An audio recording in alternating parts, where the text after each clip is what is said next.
recession warning signs to watch. Goodbye lipstick, hello hamburger helper. So it's all these different things that, may or may not point towards a coming recession. If you're not someone who has like an accurate way to trade macroeconomic forecasts, if you're not a CEO, I don't know that there's much that you need to make of these. Like, does the average person need to pay attention on a regular basis to how many, Class 8 trucks are being sold in the U.S. on a yearly basis? No. No.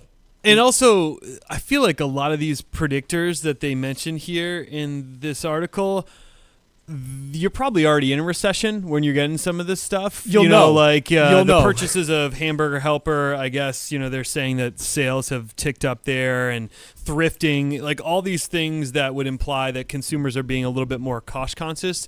But ultimately, if you see these indicators, and I don't think these indicators are clear this instance, like you're going to know you're in it, and you're already going to kind of miss the warning signs. Like I don't think these are the ones that tell you, okay, we are in it right now. These are going to be after effects when a bigger shock occurs in the economy. It's not these small, more nuanced subjects of Hamburger Helper or thrift shopping that's going to be the indicator to tell you what's going on. Yeah, the one that I always enjoyed was the men's underwear index, which Alan Greenspan was the big proponent there.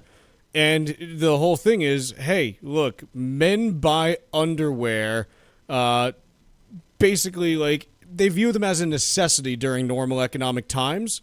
But in a downturn, men are like, it's got a couple holes in it. It'll be fine. And so Greenspan loved the underwear indicator just as an example.